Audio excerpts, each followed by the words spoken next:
नमस्कार दोस्तों, स्वागत है आपका हमारे YouTube channel DND classes Rajasthan में। आज हम पढ़ेंगे पृथ्वीराज चौहान के बारे में, जो राजस्थान का एकमात्र शासक है जिसने दिल्ली की राजगद्दी पर सिंहासन पर बैठे और राज किया।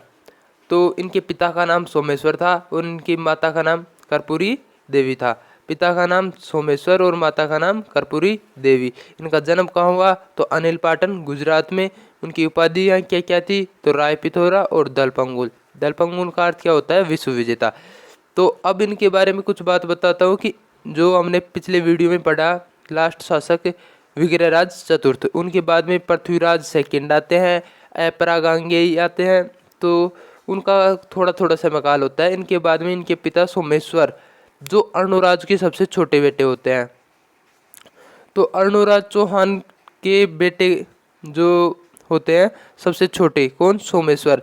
तो ये क्या, इनका अर्णोराज की जो पत्नी थी कांचन देवी, जो चालुक्य जयसिंह सिद्धराज की पुत्री थी, उससे इनका जन्म हुआ था। तो क्या होता है कि ये अपने जो ननिहाल था गुजरात में, अनिल पाटन में, वहीं रहते थे और वहीं इनकी शादी कर्पूरी देवी से हो गई थी। तो क्या होता है, जब यहाँ अजमेर में कोई शासन संभालने वाला नहीं होता है, पृथ्वीराज द्वितीय की भी मृत्यु हो जाती है, तब इनको बुलाया जाता है और इनको अजमेर का शासक बनाया जाता है। तो इनको अजमेर का शासक बना दिया जाता है। इनके बाद में इनका जो कार्यकाल है वो सामान्य गुजरता है। उनके बाद में इनका पुत्र पृथ्वीराज चौहान तृतीय जो शासन संभालता है। तो जब सोमेश्वर की मृत्यु हुई तो पृथ्वीराज चौहान मात्र 11 वर्ष के थे। तो 11 वर्ष का बच्चा क्या शासन संभालेगा? इसको देखकर जो विद्रोही होते हैं महल के, वो उन सभी भेड़ियों की तरह खड़े हो जाते हैं। तो वही हुआ इनके समय। तो इनकी माता संरक्षिका बनती है।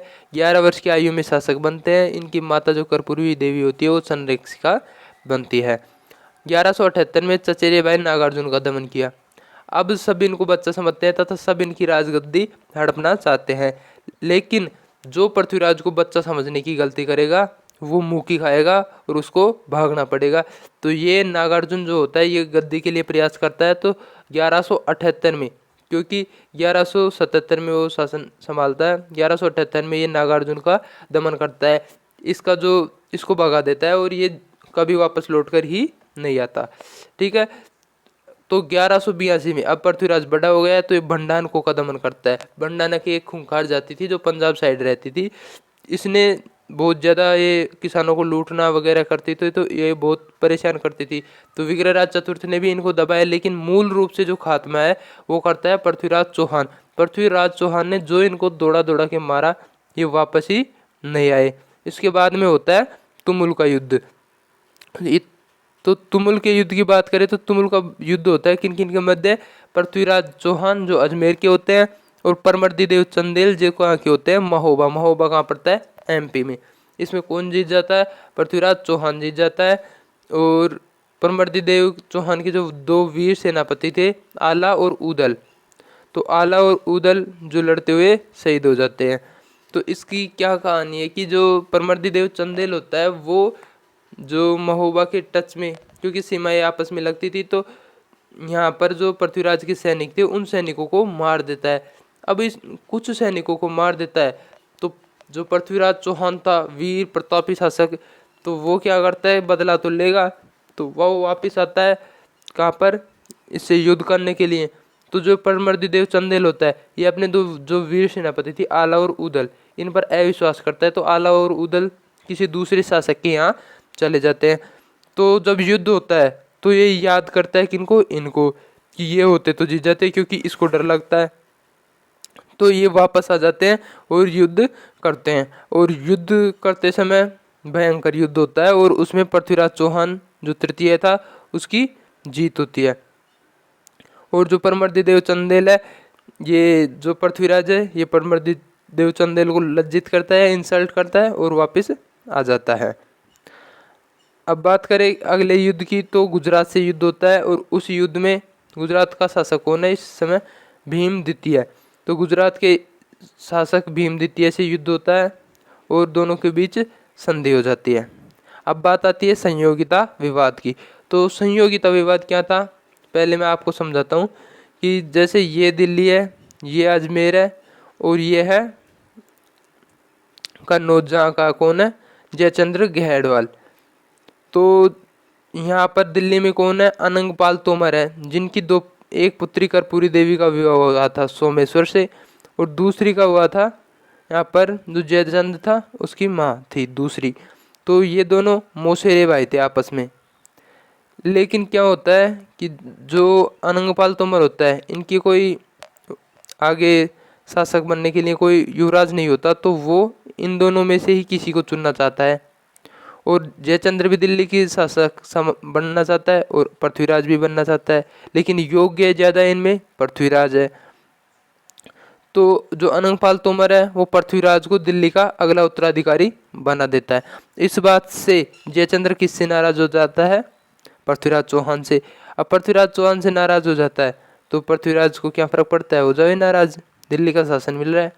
लेकिन क्या होता है कि जो जयचंद्र गहड़वाल होता है, इनकी पुत्री होती है एक सुंदर, उनका नाम क्या होता है, संयोगिता। तो जो संयोगिता होती है, तो वो एक दिन एक चित्रकार से चित्र देख रही थी, तो उसी समय पृथ्वीराज चौहान का चित्र आ जाता है उस जो चित्रकार के चित्रों में। तो वो पूछती है कि ये युवराज है, ये कहाँ के हैं। वो दिख रहे थे बाहुबली की तरह, लंबे चौड़े हट्टे कट्टे। तो उसने बताया कि ये तो सम्राट पृथ्वीराज है, जो दिल्ली के शासक है या अजमेर के शासक है। तो वो मन ही मन पृथ्वीराज को प्रेम करने लगती है, कौन, संयोगिता। और वो लेटर लिखती है, लेटर मतलब पत्र लिखती है, या उस समय जो भी साधन थे कबूतर वगैरह, तो उनसे भेजती है। और जो ये चित्रकार होता है, इसी चित्रकार को कहती है कि मेरा चित्र बनाओ और सम्राट पृथ्वीराज के पास लेके जाओ और उनको बताओ कि मैं उनसे मन ही मन प्रेम करती हूँ। तो ये चित्रकार जाता है, पृथ्वीराज को बताता है। तो ये बात जब पता चलती है किसको, जयचंद्र को, तो जयचंद्र क्या करता है कि संयोगिता का स्वयंवर आयोजित करता है। तो स्वयंवर आयोजित करता है तो वो कैसे करता है कि वो सभी राजाओं को बुलाता है, पृथ्वीराज को नहीं बुलाता। तो जो स्वयंवर होता है उसमें इस तरफ जैसे राजाओं की चेयर लगी हुई है और इस तरफ राजाओं की चेयर लगी हुई है। यहाँ पर खुद जो जयचंद्र गहड़वाल है वो बैठा है और इस तरफ जो राजा बैठे हैं। लेकिन इन्होंने एक जो बार द्वारपाल की मूर्ति लगा रखी थी, तो वो मूर्ति किसकी थी, पृथ्वीराज की। तो पृथ्वीराज को द्वारपाल की मूर्ति के रूप में उसने लगा रखा था जयचंद्र गहड़वाल ने। अब क्या होता है कि जो पृथ्वीराज होता है वो भी यहाँ आया हुआ होता है, लेकिन वो भेष बदल के सामान्य जनता के रूप में आया हुआ होता है। वो यहाँ जैसे जनता बाहर खड़ी होती है वैसे बाहर खड़ा रहता है। तो संयोगिता आती है, तो संयोगिता पहले राजकुमार के पास जाती है, फिर इसके सभी का जी ललचाते हुए आती जाती है और बाहर आके जो द्वारपाल की मूर्ति होती है पृथ्वीराज की, इस मूर्ति को वरमाला पहना देती है। और वरमाला पहनाते जयचंद्र कहता है कि संयोगिता ये क्या कर रही है तू। तो इधर से जो पृथ्वीराज होता है वो जो ऊपर से नकाब लगा के आता है वो नकाब हटा देता है और संयोगिता कहती है कि अरे तुम, हाँ मैं आ गया, वो तो मैं यही देख रहा था कि तुम क्या करती हो। तो वो इसको लेके घोड़े पे बैठता है और भाग जाता है और भागते समय किले की दीवार कूद काद के भाग जाता है और जो जयचंद्र होता है इसको भी पराजित करता है रास्ते में और अजमेर ले आता है और विवाह कर लेता है। इस प्रकार जो जयचंद्र गहड़वाल होता है इससे इसका विवाद हो जाता है। यह है संयोगिता विवाद। अब बात करें कि संयोगिता विवाद क्या है। संयोगिता पृथ्वीराज के मौसेरे भाई जयचंद्र गहड़वाल की पुत्री थी, जिससे पृथ्वीराज जयचंद्र की इच्छा के विरुद्ध जाके शादी करता है। तराइन का प्रथम युद्ध। अब इसके बाद में महत्वपूर्ण घटना है पृथ्वीराज के समय की, तो वो है तराइन का प्रथम युद्ध। मोहम्मद गोरी जो कहाँ का शासक है, गजनी का। यहाँ जैसे ये हमारा राजस्थान है तो यहाँ पर पड़ता है गजनी। तो गजनी का शासक होता है, तो वो पहले क्या करता है, इधर गुजरात साइड से आने की कोशिश करता है, लेकिन जो भीम सेकंड है वो इसको हरा देता है और ये वापस चला जाता है। और इसके बाद में ये इधर पंजाब होकर आने की कोशिश करता है। तो इस समय जो पंजाब दिल्ली का जो क्षेत्र था इस पर शासन किसका था, तो पृथ्वीराज चौहान का। तो ये तबर हिंद या सरहिंद जो बठिंडा के नाम से जाना जाता है, इस पर कौन अधिकार कर लेता है, मोहम्मद गोरी। तो अब जो पृथ्वीराज है वो जाएगा और जाता है और इसको पराजित करता है। किसको? मोहम्मद गौरी को, और बहुत बुरी तरह पराजित करता है। तो क्या होता है कि एक घटना होती है कि पृथ्वीराज जो होता है उसका जो सेनापति होता है, कौन? चामुंडराव। तो चामुंडराव मोहम्मद गौरी को मारता है तो उसका एक दांत टूट जाता है और वो नीचे गिर जाता है।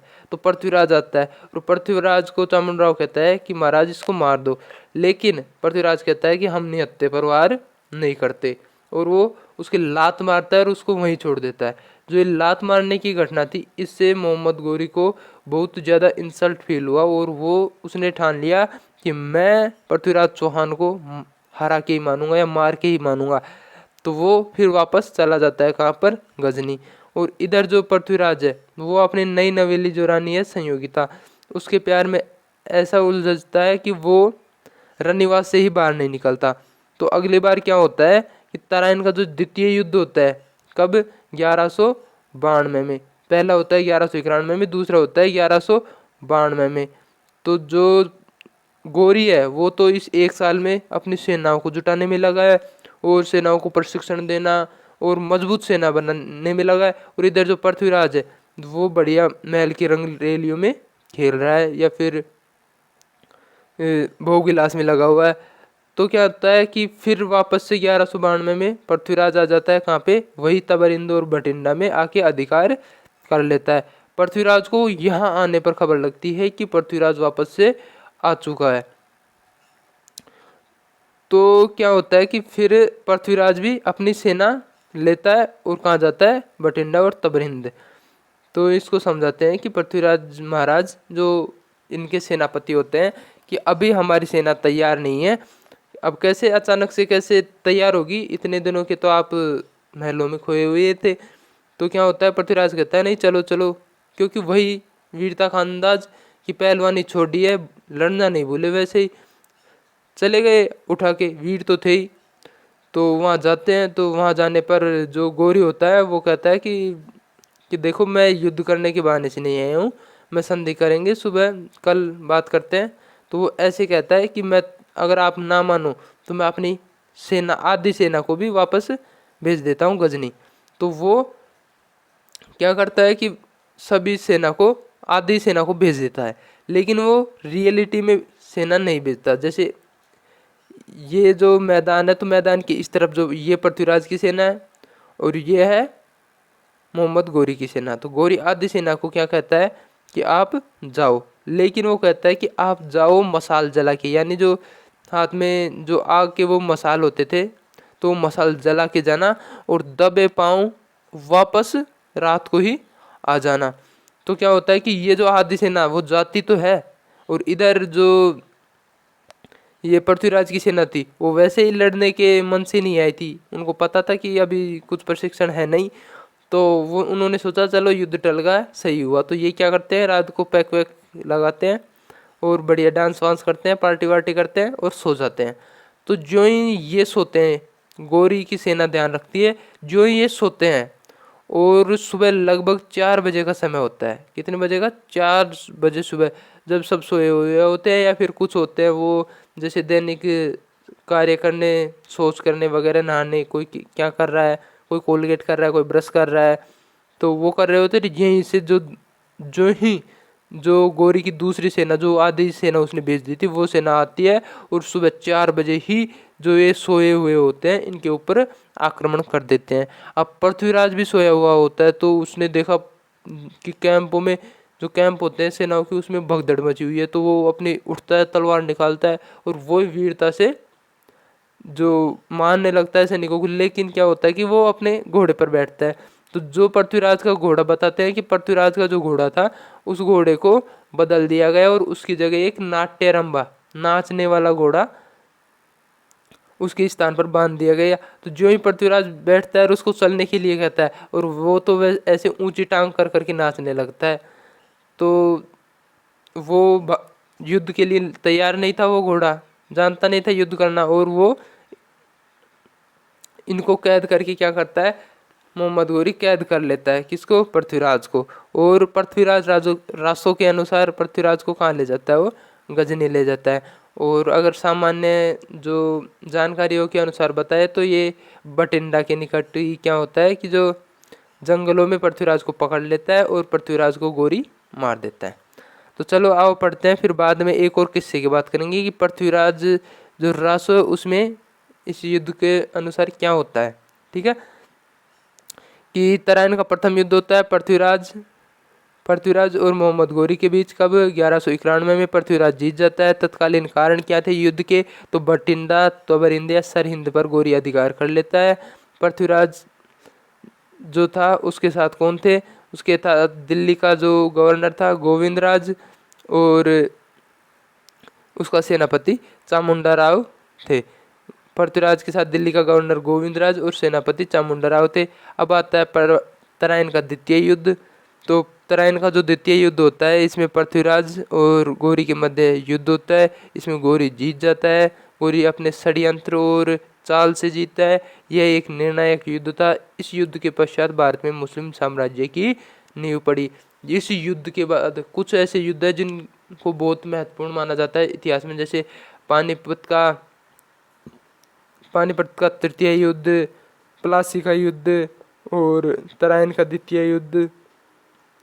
तो क्या होता है, ये एक निर्णायक युद्ध होता है। इसके बाद में जो ही पृथ्वीराज हारता है और यहाँ पर दिल्ली में कौन शासन करने लग जाते हैं? कुतुबुद्दीन ऐबक, जो मोहम्मद गोरी का सेनापति था। इस प्रकार भारत में जो मुस्लिम साम्राज्य की नींव सबसे पहले पड़ती है तो वो कब पड़ती है? इसी युद्ध के बाद 1192 में जो तराइन का द्वितीय युद्ध होता है, इसी के बाद मुस्लिम साम्राज्य की नींव पड़ी। नाट्यरंबा, अभी मैंने बताया नाट्यरंबा क्या था? नाचने वाला घोड़ा था जो पृथ्वीराज को दे दिया गया। पृथ्वीराज तलवार उठा के जो ही चलने को कहे वो आगे की दो टांगे उठाकर ऋतिक रोशन की तरह नाचने लग जाए। तो इस प्रकार नाट्यरंबा जो नाचने वाला घोड़ा होता है। और दरबारी विद्वान, अब बात करें कि पृथ्वीराज के दरबार में जो विद्वान थे वो कौन कौन थे? तो दरबार में जो विद्वान थे उनमें थे जयानक, विद्यापति गौड़, विश्वरूपम, वागीश्वर, जनार्दन और चंद्रबरदाई। ये इनके जो महत्वपूर्ण विद्वान थे। और चंद्रबरदाई ने क्या किया? पृथ्वीराज रासो को लिखा। और इस पृथ्वीराज रासो को पूरा किसने किया? तो चंद्रबरदाई का पुत्र था कौन? जलहण, इसने पूरा किया।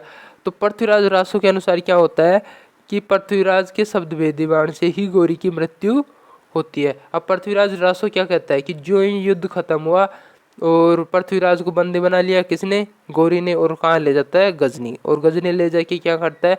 उसको जेल में डाल देता है। तो एक दिन प्रसंग बताते हैं कि गोरी पृथ्वीराज से मिलने आता है और पृथ्वीराज से कहता है कि आंखें झुकाकर बात कर। लेकिन जो पृथ्वीराज था वो राजपूत था, तो वो सीना ताने खड़ा है और उसकी तरफ देख रहा है। तो गोरी को बुरा लगता है और वो बोलता है, आदेश देता है कि इसकी आंखें फोड़ दी जाए। तो इसकी आंखों में, पृथ्वीराज की आंखों में क्या होता है कि जो शरीर गर्म करके आंखों में डाल दिए जाते हैं या आंखों से अंधा कर दिया जाता है। तो चंद्रबरदाई कहता है कि जो पृथ्वीराज चौहान थे उनको शब्द भेदी बाण यानी आवाज़ सुन के वो निशाना साध सकते थे, ऐसे उनको बाण चलाना आता था। तो क्या होता है कि ये बात वो जाके बताता है किसको? गोरी को, कि इसको शब्द भेदी बाण चलाना आता है, ऐसा वीर है। तो वो कहता है कि ये नज़ारा तो हम भी देखेंगे, कि देखते हैं कैसे। तो वो आयोजन करता है इस प्रकार की, ऐसे चारों तरफ से मैदान में चारों तरफ लोग हैं, यहाँ पर एक घंटा है और यहाँ पर पृथ्वीराज चौहान को एक बाण दे दिया जाता है, पृथ्वीराज चौहान को खड़ा कर दिया जाता है। और यहाँ पर जो है जो मोहम्मद गोरी बैठा हुआ होता है और आदेश दिया जाता है कि जो ही घंटा बजेगा तो घंटे की आवाज़ सुन के घंटे पे तीर लगाना है। इस प्रकार का आदेश था। तो जो पृथ्वीराज और चंद्रबरदाई होते हैं ये आपस में योजना बनाते हैं कि पृथ्वीराज को मार देना। तो वो बोलता है पृथ्वीराज की, मैं ऐसे ही कैसे मारूंगा, मेरे क्या पता वो कहाँ बैठा है, वो क्या करेगा। तो जो चंद्रबरदाई है वो बोलता है कि मैं बता दूंगा कि वो कहाँ है, वह कैसा बैठा है, उसकी स्थिति मैं बता दूंगा, बस तुम तो लगा देना।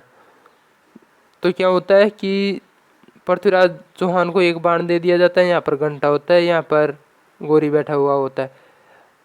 तो जो ही घंटा बजाने का टाइम होता है, जो ही गोरी आदेश देता है और आदेश देने की आवाज़ निकलती है और जो चंद्रबरदाई होता है वो बोलता है, वो एक दोहा बोलता है कि 4 बांस 24 गज अंगुल अष्ट प्रमाण तापे बैठे हुए सुल्तान मत चूके चौहान। तो वो ऐसे 4 बांस 24 गज इस प्रकार ऊंचाई बताता है और उसके सिंहासन की स्थिति बताता है। और जो ही गोरी बोलता है और घंटा बजता है और पृथ्वीराज चौहान तीर मारता है और गोरी के जाके लगता है और गोरी मारा जाता है। इस प्रकार जो पृथ्वीराज रासो के अनुसार ये घटना किस ग्रंथ में लिखी हुई है, तो पृथ्वीराज रासो में। किसने लिखा? चंद्रवरदाई ने। किसने लिखा? चंद्रवरदाई ने। और इसको पूरा किसने किया? तो चंद्रवरदाई के पुत्र जलहण ने। इस प्रकार शब्द वेदी बाण के अनुसार गोरी की मृत्यु हो जाती है। फिर पृथ्वीराज और जो चंद्रवरदाई है आपस में खंजर मारकर आत्महत्या कर लेते हैं। इसके बाद में क्या होता है कि दोनों की मृत्यु हो जाती है। अब इस जो बात की घटना है, ये जो तराइन का द्वितीय युद्ध है, इसकी जानकारी कौन कौन से ग्रंथ में मिलती है? तो हसन निजामी का कौन सा ग्रंथ है? ताजुल मासिर। और मिनहान सिराज का कौन सा जो ग्रंथ है? तबकाते नासिर। इन 2 ग्रंथों में किसकी जानकारी मिलती है? तराइन के द्वितीय युद्ध की। तराइन का जो द्वितीय युद्ध था जो 1192 में लड़ा गया, उस युद्ध की जानकारी मिलती है किससे? इन 2 ग्रंथों से। ठीक है। अब बात करें शब्द वेदी बाण की, तो ये घटना कहाँ पर है? तो ये घटना है पृथ्वीराज रासो में। जो मोइनुद्दीन चिश्ती होते हैं जिनकी दरगाह अजमेर में है, तो ये मोइनुद्दीन चिश्ती पृथ्वीराज के समय ही भारत आते हैं। अब क्या होता है कि पृथ्वीराज मर चुका है, तो पृथ्वीराज के बाद में शासन कौन करेगा? पृथ्वीराज का पुत्र। और पृथ्वीराज के पुत्र का क्या नाम है? पृथ्वीराज के पुत्र का नाम है गोविंदराज। क्या? गोविंदराज। जो गोविंदराज होता है वो किसका पुत्र होता है? पृथ्वीराज का। तो पृथ्वीराज का पुत्र गोविंदराज शासक बनता है, लेकिन गोविंदराज को जो हरिराज होता है पृथ्वीराज का छोटा भाई, ये गोविंदराज को भगा देता है या हरा के भगा देता है। तो ये गोविंदराज क्या करता है? कुतुबुद्दीन ऐबक से जाके मिलता है और उससे अनुमति मांग के रणथंभौर में चौहान वंश की स्थापना करता है, यानी रणथंभौर में वो शासन करना स्टार्ट करता है। तो पृथ्वीराज का भाई हरिराज गोविंदराज कौन है? पृथ्वीराज का पुत्र। तो पृथ्वीराज के पुत्र को भगा देता है। अतः गोविंदराज 1194 में कुतुबुद्दीन ऐबक की अनुमति से रणथंभौर में चौहान वंश की स्थापना करता है। इस प्रकार आज का हमारा टॉपिक यहीं ख़त्म होता है। आज हमने पढ़ा दिल्ली का जो राजस्थान का एकमात्र सम्राट था, जो दिल्ली की गद्दी पर बैठा पृथ्वीराज चौहान, उनके शासनकाल को देखा और उनसे जुड़े कई किस्से भी पढ़े। इसी प्रकार हम आगे की क्लासों में भी किस्से के अनुसार रुचिपूर्ण तरीके से अध्ययन करवाते रहेंगे। और हमारे चैनल में आपको संपूर्ण राजस्थान जी के जो अपडेटेड है 19 जिलों की, वो आपको मिलेगी, प्लेलिस्ट वाइज मिलेगी। तो ज़्यादा से ज़्यादा लाइक करें, शेयर करें वीडियो को और चैनल को सब्सक्राइब ज़रूर करें। और वो सभी बच्चे जिनको राजस्थान की तैयारी कर रहे हैं और राजस्थान में first grade, second grade, REET सभी की जो जीके है वो कंप्लीट हमारे यहाँ करवाई जाएगी। तो ज़्यादा से ज़्यादा चैनल से जुड़े और जो मुफ्त में जो कोर्स करवाया जाएगा सेकंड ग्रेड के फर्स्ट पेपर का, उसका आनंद ले। तो इसी प्रकार चैनल से जुड़े हुए रहें। धन्यवाद। जय हिंद, जय भारत।